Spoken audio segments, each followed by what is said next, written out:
Hi everyone, my name's Fiona with Home Studies, and today I'm going to be bringing you nine secrets about the B1 Cambridge exam that the examiners don't want you to know.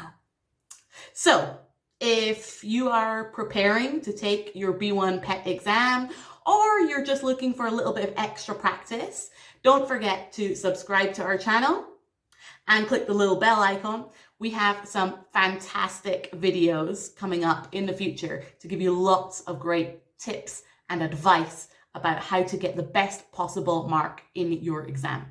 And if you can watch the end of this video, I'm going to share with you my personal #1 most important piece of advice that I give all of my students about the exam. And it's something you might not necessarily expect.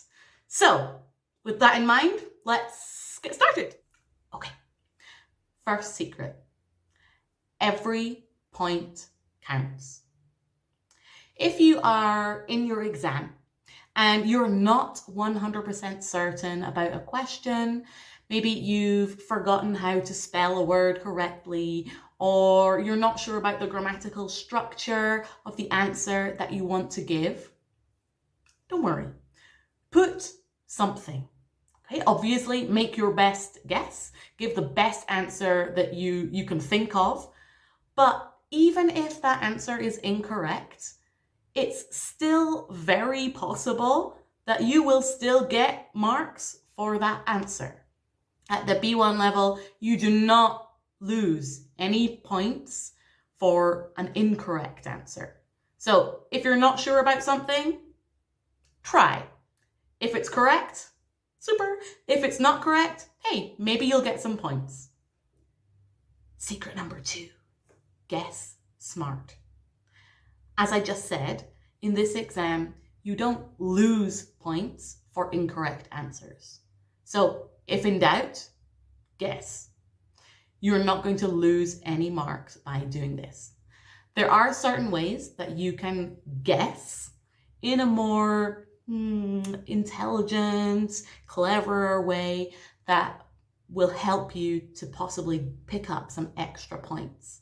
Okay, some things I would recommend would be like looking at the context of a question. So for example, in the reading part of the exam, you might look at the general theme of the text, you might look at the phrases before and after to help you guess the meaning of an unknown word or an unknown phrase. And then you can use this to help you make at least an educated guess. #3, beat the clock.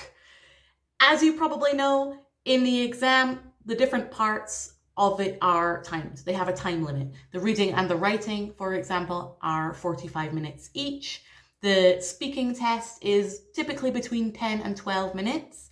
And within that, there are certain timed activities. For example, the photo description activity, which is for 1 minute, the interactive conversation, which is for 2 minutes.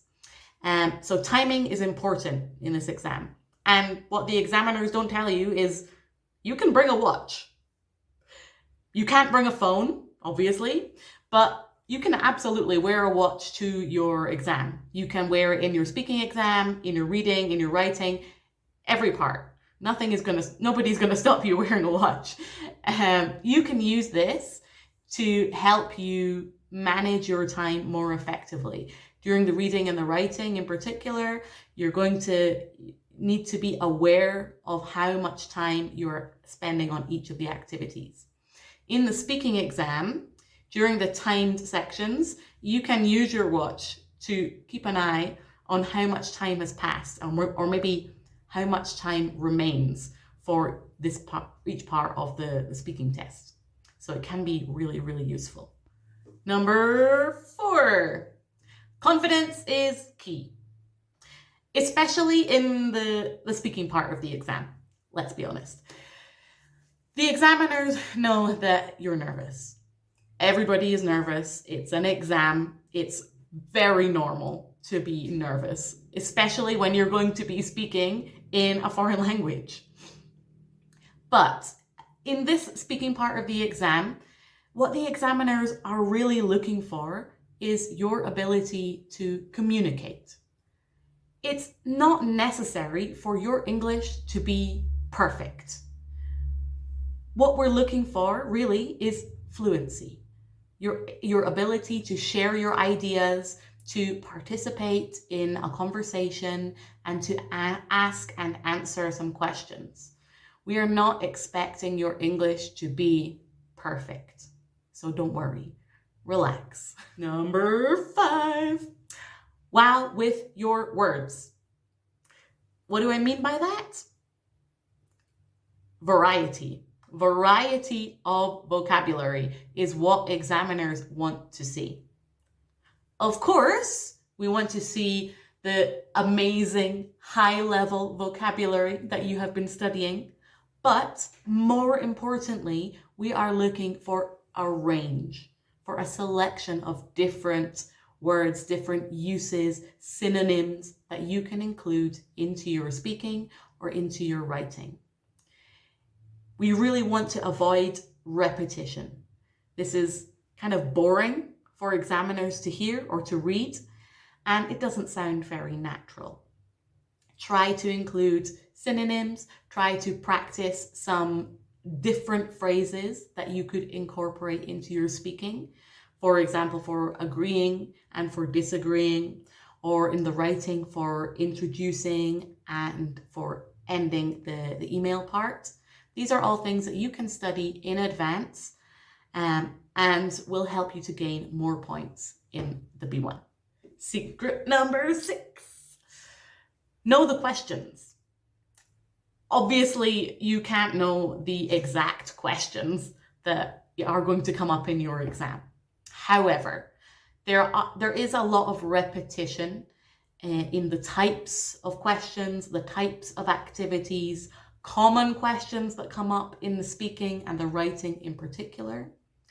Learning and preparing for these in advance can really help you to get the best mark possible. The examiners don't care if your answer to a question has been practiced a lot of time before. We want to see that you are able to use the language.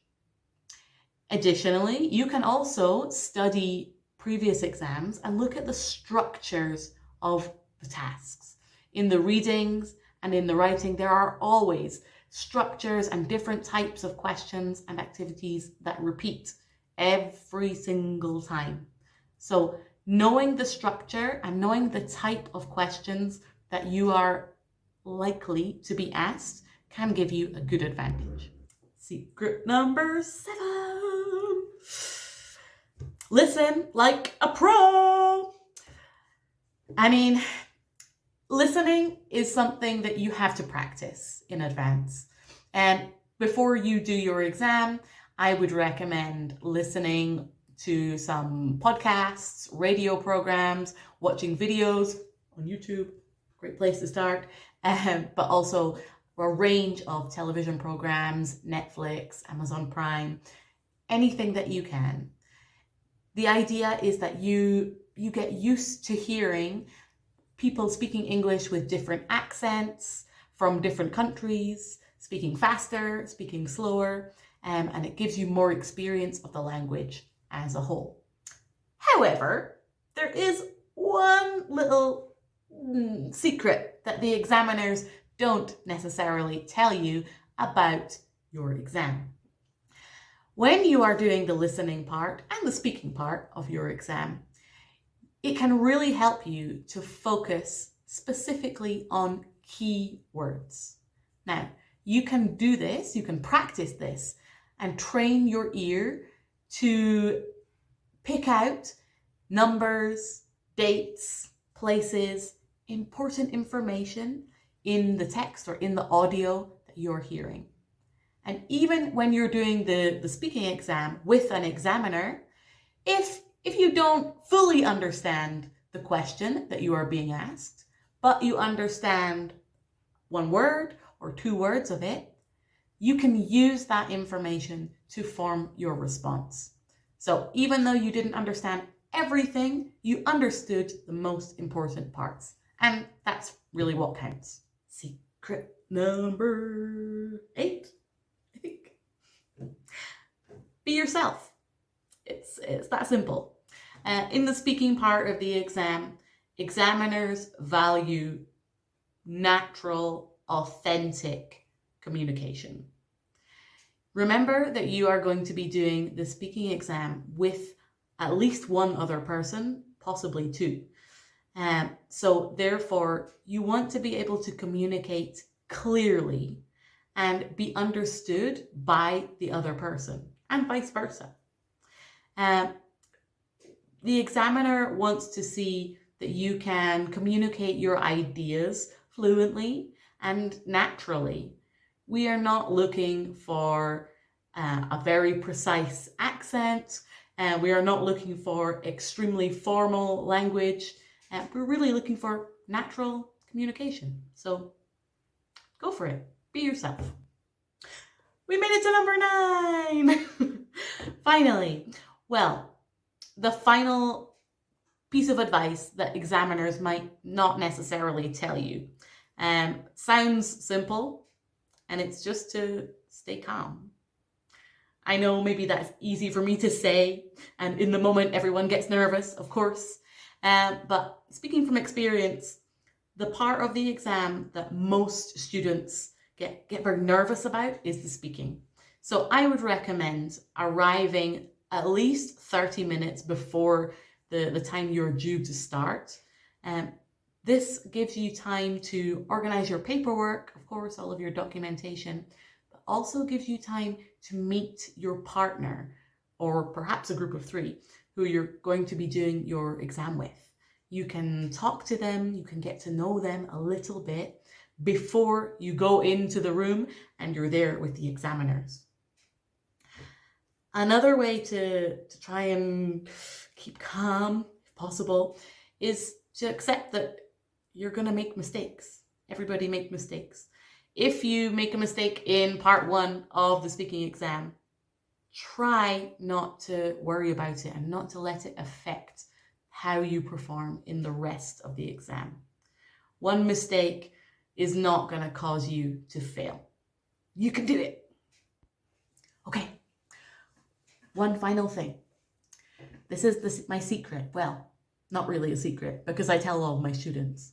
But the one thing that you should know, all of the examiners, everybody who works at the exam center, they all really, really want you to pass. So no pressure, but they will do everything possible to make it as easy and as stress-free as possible for you. Obviously, the examiners cannot help you. They can't give you the answers. They can't give you hints during the exam, but they will do everything that they can to make it as pleasant of an experience as possible for you. So I hope that video was interesting and useful for you. And next week, we'll be back with even more advice and tips and tricks on how you can get the best possible result in your B1 exam. So don't forget to subscribe and click the little bell icon so you don't miss our episode next week.